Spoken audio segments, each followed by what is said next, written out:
Fala, investidor conservador, Maicon Lima aqui e seja muito bem-vindo, seja muito bem-vinda ao programa de perguntas e respostas, onde eu seleciono algumas perguntas da minha audiência. Esse é o programa de número 1 e para você participar é muito fácil, é só você deixar a sua dúvida em uma das nossas redes sociais, inclusive aqui nos comentários do YouTube. Lembrando sempre que esse é um conteúdo educativo e não tem como a gente fazer indicação de investimentos aqui no programa de perguntas e respostas aqui do canal. Então vamos começar aqui com o YouTube. E o Luiz, ele fala o seguinte, né, aqui no vídeo do prêmio da Mega Sena, né, que aliás foi um vídeo que bombou. Tem um conteúdo educativo bem legal nesse vídeo. Se você ainda não assistiu, recomendo que você assista, tá? Eu falei nesse vídeo sobre Tesouro Selic, né? Ele fala o seguinte, que na Selic você não saca o rendimento mensalmente. Na poupança você pode sacar. Pode sim, tá, Luiz? Você pode sacar a qualquer momento. O Tesouro Selic, ele tem liquidez diária, tá? Então vou responder aqui para você, ó, Tesouro Selic. Sempre lembrando que vocês têm que saber o que vocês estão fazendo, tá? Tem liquidez diária. Não faz sentido, por exemplo, para quem está na poupança, Maicon, vou tirar da poupança, vou colocar no Tesouro Selic essa semana e tirar semana que vem, tá certo? Não, tá errado. Nós estamos pensando aqui, né? Lembrando aqui, ó, então, sempre lembrando de pensar nos investimentos a médio e longo prazo. Porque é isso, né? Pois é isso que vai fazer você conquistar a sua liberdade financeira. Beleza, gente? O programa vai funcionar dessa forma, tá? Eu vou respondendo aqui as perguntas e vocês já aproveitam para entender as dúvidas aí de quem segue aqui o canal. E de repente pode ser uma dúvida sua também que você acabou não colocando aqui. Mas é muito importante que você coloque a sua dúvida, tá? Olha só, isso aqui é uma dúvida simples, mas eu tenho certeza que pelo menos 200 milhões de brasileiros têm essa dúvida, tá? Então você pode, tá? Você pode sacar o rendimento sem problema nenhum. A diferença, a desvantagem que eu entendo da poupança, Luiz, é que a poupança só vai render daqui a 30 dias. Se você sacar um dia antes, já era, tá? Já no Tesouro Selic, ele rende diariamente, tá? Então é só a poupança que tem essa parada aí de render somente a cada 30 dias. Se você deixar o teu dinheiro lá 28 dias, rendeu zero, rendeu nada. E pode sim, tá? Você pode sacar o rendimento quando você quiser, tá? Ele tem liquidez diária, isto é, você pode sacar no Tesouro Selic diariamente sem problema nenhum, beleza?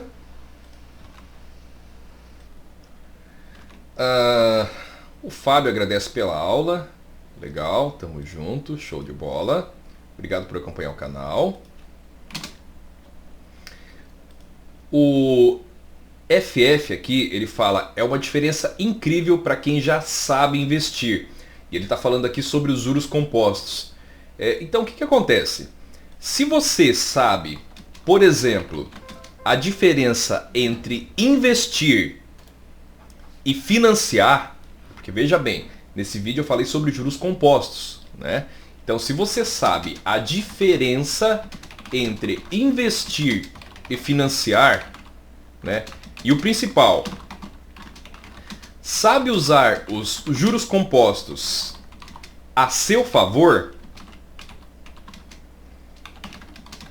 esse é um grande indicativo que você pode ser milionário, né? E conquistar a sua liberdade financeira.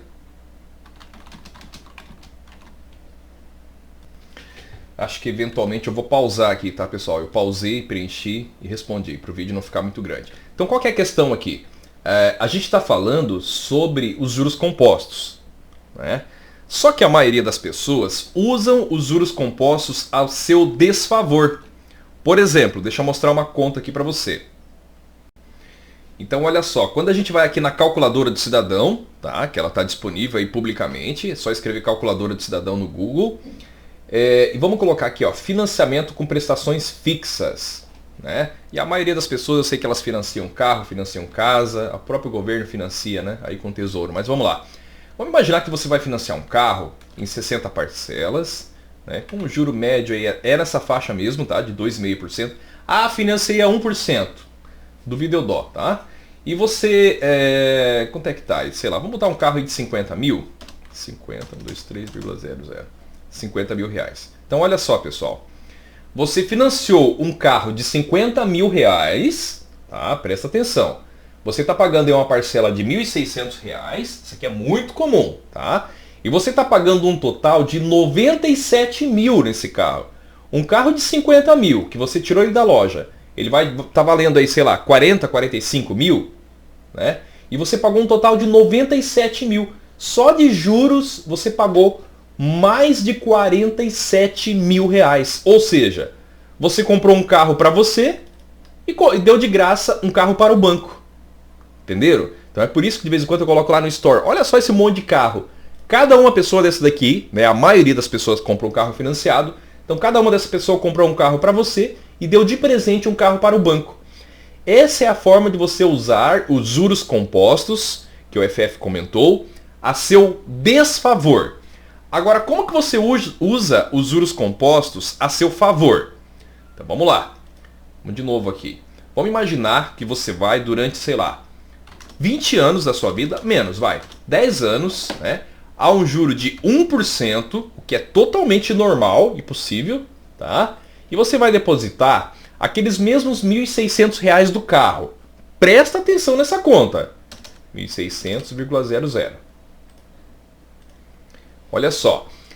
Em 10 anos, você tem 371 mil reais no seu bolso.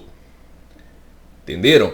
Então é assim que você usa os juros compostos a seu favor e não a seu desfavor, né? Em 10 anos você tem 371 mil reais no seu bolso. Quantos carros daquele de 50 mil você compra à vista com 371 mil reais no seu bolso? É bastante dinheiro, não é verdade? Você consegue comprar um carro de 50 mil e sobra 320 mil reais. Gente, isso daqui é só uma conta. Tá? Eu não estou inventando isso daqui. Isso aqui é uma coisa totalmente possível. Aliás, eu coloquei aqui 10 anos, mas o financiamento lá era em 5 anos. Então, para você não ficar desconfiado, eu vou colocar aqui, ó, 5 anos, que é 60 meses, que é a mesma coisa. Tá? Então, se você investir R$ 1.600, que era o valor da parcela do carro, era até um pouquinho mais lá, tá? Que eu coloquei um pouquinho menos. Se você investir os mesmos R$ 1.600 a uma taxa de 1% ao mês, o que é uma taxa totalmente possível, tá? Se eu estivesse falando aqui em 10% ao mês de juro mensal, isso não existe. Tá? 10% ao mês não existe. Agora, 1% ao mês é normal. Tá? É normal. Poderia até ser um pouquinho menos. Vamos colocar 0,80% ao mês. Que daí você sabe que é uma coisa extremissimamente conservadora. Tá? É um investimento extremamente conservador. Quanto que você teria ao total de 5 anos? Você teria R$ 123.578,97. Cara, você compra um carro de 50 mil e te sobra mais 70 mil. Tá? Então por isso que eu digo, sempre invista primeiro. Caiu o salarinho, caiu o dinheirinho na conta, caiu lá seu 1.000, 2.000, 10.000, 20 mil, 30 mil, não importa quanto que você ganha. Caiu o salário na conta, entrou dinheiro na conta. Se você é um empreendedor ou um autônomo, não cai o salário todo mês, né? Entrou dinheiro na conta, separa 10% e investe. Beleza? Então o FF aí já entendeu o recado, né?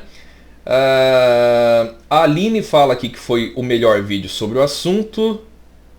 Aqui, obrigado. Obrigado por acompanhar o canal, que bacana. O FF fala aqui novamente o seguinte... faz mais um vídeo sobre como receber esses aluguéis, né? Então aqui no vídeo de fundos imobiliários, né, ele está perguntando, é semelhante ao aluguel, nossa, é semelhante ao aluguel de um imóvel? Sim, FF, é semelhante, tá? Vou usar aqui a sugestão do YouTube, sugestão anotada. É muito semelhante, tá? Então eu tenho lá 100 mil reais investidos em fundos imobiliários, por exemplo. Ele vai te pagar dividendos, tá? Ele vai te pagar aluguel. Eu tenho um imóvel, né? Esse imóvel ele custou, sei lá, 100 mil reais. Você vai receber aluguel, tá? Então é semelhante, sim. É muito semelhante. Inclusive eu E aí não estou falando que você deve fazer, tá? Porque você só deve fazer aquilo que você entende. Mas eu já vendi imóvel e investi. Por quê? Porque para mim é muito mais prático, muito mais fácil. O imposto de renda não tem imposto de renda, tá? Então quando você recebe aluguel dos dividendos dos fundos imobiliários, é zero imposto de renda. Quando você recebe aluguel de um imóvel aí que você construiu, ou que você comprou e alugou, você tem que pagar imposto de renda, tá? Então ele pergunta aqui quais as semelhanças e as diferenças. Então essas são algumas. A diferença aqui nos fundos imobiliários, você vai receber, né, desde que você escolha um bom fundo imobiliário, você vai receber os aluguéis todos os meses, né, os dividendos, que são os aluguéis todos os meses. Para quem não sabe, fundos imobiliários a gente recebe dividendos, que é semelhante aos aluguéis, tá? Você recebe todos os meses. E não tem imposto de renda, é zero imposto de renda, tá? Ah, mas pode criar imposto de renda. Pode criar, tá? Essa discussão já existe há muito tempo, pode ser que ela venha. Mas mesmo assim você paga menos imposto de renda do que no aluguel pessoa física. Outra coisa, quando você tem lá o seu imóvel físico, quando você vai alugar, você tem que ir lá, tem que mostrar a casa, aí o cara vai entrar, você vai ter que fazer contrato no cartório, o cara pode inadimplícito, não pagar o aluguel para você, tá? E aqui nos fundos imobiliários, para quem sabe investir, é muito mais fácil. O Flávio aqui, gente, ele pergunta o seguinte: esse investimento faz com que o investidor receba tipo um aluguel todo mês? Sim, exatamente, tá, Flávio?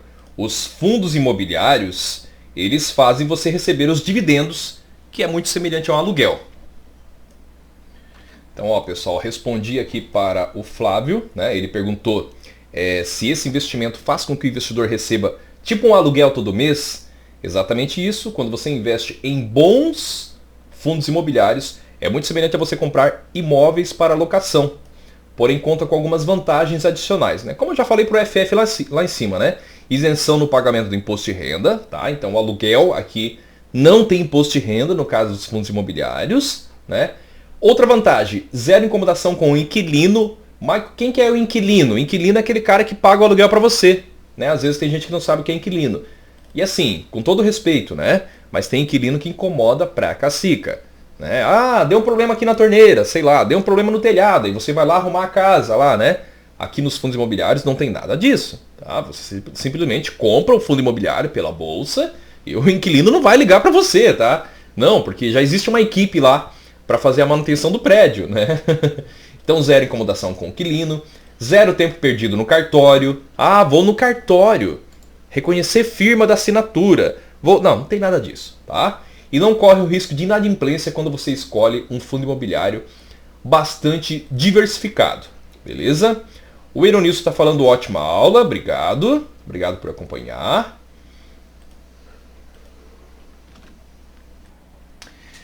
Gente, o Vax aqui está perguntando, né? Vaz, aliás, né? Vaz Brabo. O Vaz Brabo diz o seguinte: não entendi. Se eu não quero perder para a inflação, eu não vou de Tesouro IPCA? Não, tá? Talvez não tenha ficado claro, tá, Vax? O Vaz Brabo. É o seguinte, Vaz Brabo, se você não quer perder para a inflação, você vai de Tesouro IPCA. Beleza? Se você não quer... Esse, gente, é o único investimento no Brasil. Eu ia falar no planeta, mas aí eu envolvo outras questões, tá? E assim, se você sabe investir, eu acho até que é um dos melhores investimentos para você que é brasileiro do planeta Terra todo. Mas enfim, se você não quer perder para a inflação, o Vaz Brabo vai, e todo mundo que não quer perder, vai de Tesouro IPCA. Mais, né? Esse é o único investimento que você tem garantido um retorno real, né? Um retorno real acima da inflação, desde que carregue o título até o final. Eu sei que tem algumas palavras assim, o que é título? Título é o próprio investimento, tá? Desde que você fique com esse investimento até a data de vencimento dele. Isso não significa que você não pode sacar antes, mas para você ter garantido o retorno real acima da inflação, você tem que ficar com o título, isto é, com o Tesouro IPCA, isto é, com o investimento em Tesouro Direto na categoria Tesouro IPCA até o final, tá? Até a data de vencimento. O Lorde aqui disse ótima aula, show de bola. Obrigado também, bons estudos. O FF, mais uma vez, ele fala o seguinte: vou fazer uma renda passiva com minha renda extra. Olha só que legal, gente, olha que bacana. Nesse vídeo aqui que o FF está comentando, é o seguinte, gente. Eu expliquei para vocês, isso aqui é um mini curso, tá? É o vídeo, olha só, renda passiva, renda ativa, renda extra. Cara, esse vídeo todo mundo tinha que assistir, porque nesse vídeo aqui que o FF comentou, o que acontece? Eu expliquei para vocês que não existe só um tipo de renda, existem vários tipos de renda.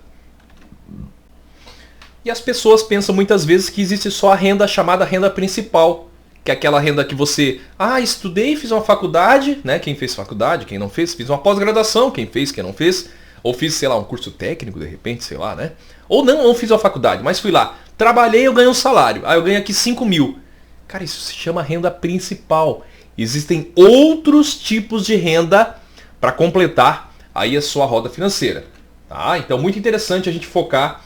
São vários tipos de renda, né? A renda principal é essa que você recebe o salário, mas ele está falando, olha só, ele vai fazer uma renda passiva, essa eu acho que é a renda principal que você deveria ter, através da sua renda extra. Legal, tá? Bacana, show de bola, tá certinho, tá bom? O FF mais uma vez fala, tenho sorte de assistir essa aula de graça, obrigado professor Michael Lima, obrigado você também por acompanhar, bons estudos. Vamos para frente aqui. Olha só, vamos chegar nesse comentário lá embaixo pra gente fechar, tá? Mas antes, vamos na ordem aqui. A Laura Percol falou, sempre ligada nessas dicas preciosas. Que legal, Laura. Que bacana que você está acompanhando. O Silvano, graças a Deus eu estudei bastante, mas não entendo nada de investimentos. Silvano, sempre o primeiro passo é fazer a sua reserva de emergência. Tá? A minha sugestão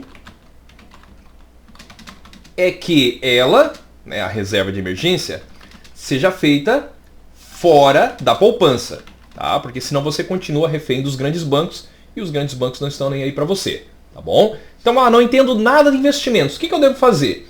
Eu devo fazer a minha reserva de emergência, beleza? Então não é fazer trade, não é faturar 10% ao mês, não existe nada disso, tá? É simples, é fazer reserva de emergência e continuar estudando para entender o básico, tá? Entender o que é renda fixa, entender os melhores investimentos em renda fixa e saber como escolher, entender o que é renda variável, entender quais são os melhores investimentos de renda variável e saber escolher. É só isso, beleza? Então, estudando um pouquinho, todo mundo consegue. O Lorde Magnata de novo, falando assim, marcando presença nesse conteúdo muito importante para nós. Obrigado por acompanhar, Lorde. Isso aqui não sei o que quer dizer, não faço a mínima ideia, né? Vou botar uma carinha aqui. E aí aqui, ó, olha só, queria chegar nesse comentário aqui. Vamos lá, roda aqui, computador, por favor. Show! A Sincera, ela falou o seguinte, eu fiz um vídeo sobre a nova taxa do Tesouro Direto.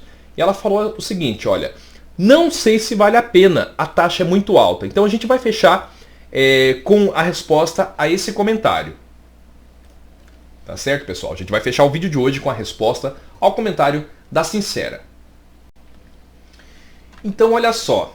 Quando nós falamos de investimentos dos grandes bancos, né? Então, quando nós falamos de investimentos dos grandes bancos, o investimento mais comum de todos qual que é? A poupança. Tá? A poupança rende no máximo 6% ao ano, no melhor cenário de todos. Tá? Se a gente for pegar bem certinho, é 6,17% ao ano. Tá? Esse é o investimento mais comum no banco, mas a poupança pode render menos. Tá? Ano passado, por exemplo, a poupança chegou a render 1,4% ao ano. E aí o que a gente tem que entender? A gente tem que entender que a gente tem uma inflação hoje acima de 10%. Ora, se a poupança rende no máximo 6,17% e eu tenho uma inflação, o que é inflação? Inflação é você perder valor o seu dinheiro. Então eu tenho 100 reais hoje, né? Se eu perder 10%, que é o que está acontecendo hoje, daqui a um ano meu dinheiro não vale mais 100 reais. Meu dinheiro vale 90 reais. É o que a gente vê lá no supermercado. Você ia lá e comprava, sei lá, uma lata de óleo por R$1, há muitos anos atrás. Hoje essa lata de óleo já está a 5, 7, 8 reais. Isso é inflação. Então o seu dinheiro vai perdendo valor, literalmente, tá? A poupança, então, historicamente, ela sempre rende abaixo da inflação. E o que os bancos falam para você? Deixa na poupança. O outro investimento... Então, o primeiro investimento que o banco oferece para você, a poupança. Beleza? Um outro investimento que o banco oferece para você. E aí eu vou falar dessa questão da taxa, tá? Os bancos oferecem para você fundos de investimentos. Cara, os fundos de investimentos, eles têm taxas absurdas. Tem taxas absurdas, beleza? Por exemplo, fundos de investimento dos bancos. Gente, tem fundo de investimento que ele tem taxa de 2% ao ano. De 3% ao ano. Olha só que loucura. 2% de taxa ao ano. É muita coisa de taxa de administração, gente. 3% ao ano. Né? Isso é uma taxa absurda. Isso aqui é extremamente absurdo. E a gente está falando aqui no Tesouro Direto, né? Então no caso do Tesouro Direto, para quem não sabe, ele tem uma taxa de 0,2% ao ano. E gente, a taxa, é uma taxa de administração aqui nos fundos de investimentos, ela incide sobre todo o valor. Olha só que loucura. Sobre todo o valor investido. Então se você colocou lá 10 mil reais, esse 2% ao ano que os bancos cobram vai ser sobre todo o valor investido. Beleza? No Tesouro Direto também, essa taxa de 0,2% ao ano é a taxa que a gente chama de taxa da B3. Tá? Se você não sabe o que é, tá tudo explicadinho lá no vídeo. Tá? Só que eu quero que você compare o seguinte. 0,2, que é o que a B3 cobra, e sim, tá? Eu acho que essa taxa tinha que ser a menor possível. Para mim, eu acho que não deveria nem existir essa taxa. Beleza? Aliás, a taxa era 0,5, eles baixaram para 0,3, baixaram para 0,25 e agora em 2022, que é quando eu estou gravando esse vídeo, eles baixaram para 0,20, né? Ou 0,2, porque o 0 à direita aqui não vai fazer diferença. Beleza? Gente, 0,2. Quanto menos taxa, melhor. Só que lá no banco é 2%. Ou seja, você paga 10 vezes mais de taxa, em média, quando você investe em um fundo de investimento do banco. Estou falando dos grandes bancos. Tá bom? Outra coisa que os bancos gostam de oferecer é previdência privada. E, gente, se você não sabe qual que é a rentabilidade da poupança, você tem que saber. Tá? Tem que saber onde buscar isso. E você busca lá no site do Banco Central. Tá? Lá no bcb.gov.br. Lá tem a remuneração da poupança. Se você não sabe quanto que rende a poupança, aí você vai lá no banco. Eu sei disso porque eu trabalhei 14 anos em banco. Né? Eu fui gerente de atendimento na Caixa Econômica Federal. Se você não sabe quanto que rende a poupança, aí você fala pro gerente, eu quero um negócio que rende mais que a poupança. O cara só quer tirar da poupança. 90% dos casos ele vai falar, coloca num fundo de investimento, e aí você vai pagar uma taxa absurda e desnecessária. Por quê? Por falta de conhecimento. Quem está ganhando com isso aqui? O banco. E o gerente que está batendo as metas dele. Tá bom? Previdência privada. A mesma coisa. Tá? Você vai também pagar taxa aí de 2% ao ano. Você vai também pagar taxa aí de 3% ao ano muitas vezes. Isso aqui são taxas extremamente absurdas. Poupança é ruim, tá?